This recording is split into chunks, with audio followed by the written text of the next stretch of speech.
This is an older Broncolor pack. It's Primo. They were made in the early 90s to the early 2000s. So this is being recorded in 2025. That means this pack is, at least 25 years old. And I will tell you, I've just got a couple of them. They work really, really well. If you're not familiar with Broncolor, they are known and were known. They are known and were known for their build quality and their reliability and their consistency between shots. So they, along with a company like Profoto, are kind of considered the high-end packs that you would look for, or people working in a studio would rent for their projects. Broncolor made many different models of packs, and you may hear of some of them that can cost upwards of $10,000. This is not one of those. This is more of their entry level pack. When you get into their higher end packs, their big claim to fame is the super incredibly short flash duration that they'll have. And people use that when they want to freeze motion, whether they're doing fashion photography or any kind of photography maybe that might involve uh, motion, some kind of motion like a water drop that they want to freeze. But this has the same characteristics of those higher end packs. So the build quality, it's industrial grade construction. It is for its size. This is 1600 watt seconds. It is fairly lightweight, so its size to weight ratio is quite nice. The reliability, these were meant and are meant to be used in a studio, and they're meant to be used. You turn them on and you use them all day. And they also are built to last a long time. You'll hear stories of people using these where they're 25 or older in terms of age, and that's certainly the case here. And the electronics that are within this, Broncolor, I think it's a company that's been around since the 1950s.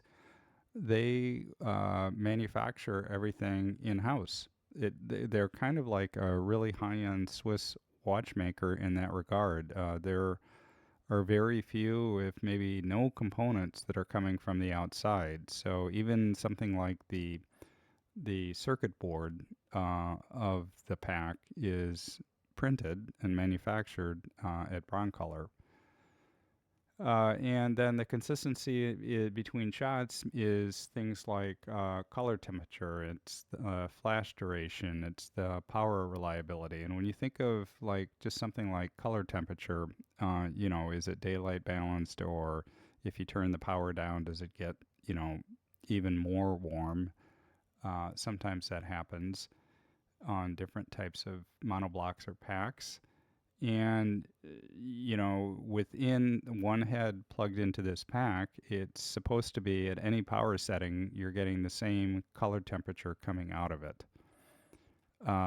So it doesn't matter if you're at low power or if you're at very high power. And then if you add two or three heads to this one pack, the consistency between those three heads is supposed to be very, very tight. And then if you take two packs from Broncolor uh, and put in different heads in both of those packs, then the consistency between the packs and the heads, all of them are supposed to match.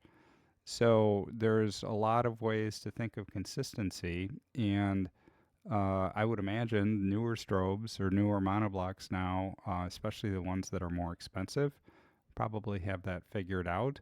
But these are not that expensive, as long as you can find one that's in relatively good shape.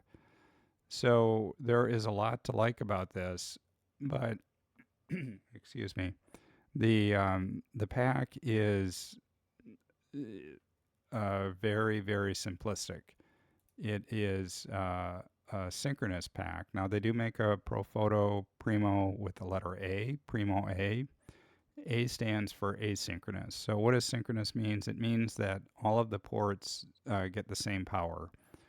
So those three sockets where you plug the lights in, they're all at the same power output. So if you plug in three lights, you're going to, each light is going to get a third of the power.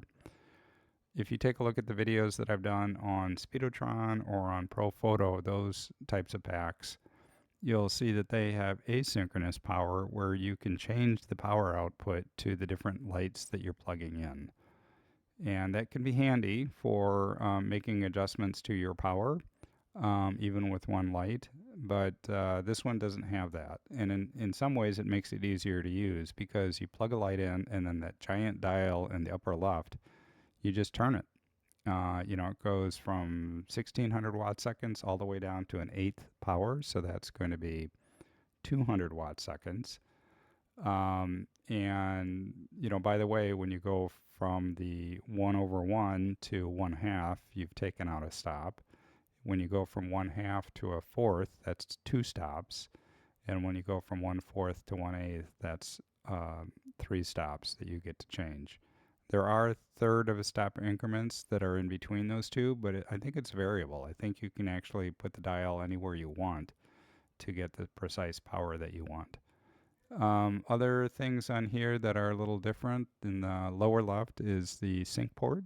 Typically, these are going to be it's called like a phono jack, which is a little bit bigger plug. I think it's a 1/4 inch plug. This is a 3mm plug. And those are easy to find. If you use Pocket Wizards, the end that plugs into the Pocket Wizard is 3mm. On a place like Amazon, you can get a 3mm to 3mm, both male, short cord. And if you do that, you want to look for ones that are going to be mono versus stereo. I find that those work a little bit better.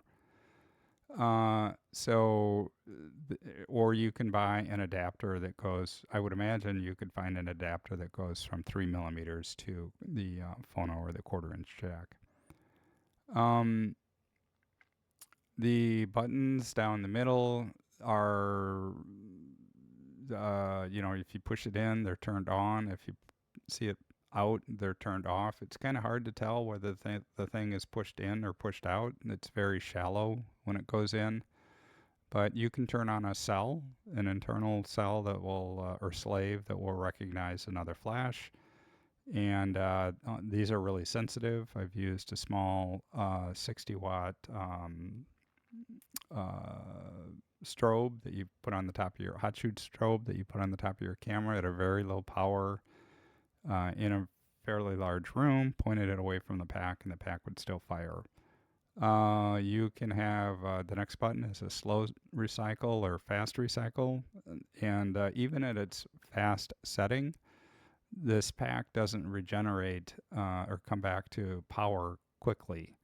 So I'm guessing that these would have been used for product photography, maybe some portraits, maybe some fashion work, but something where you don't need to kind of get very rapid bursts of photos and very rapid recycling of the pack.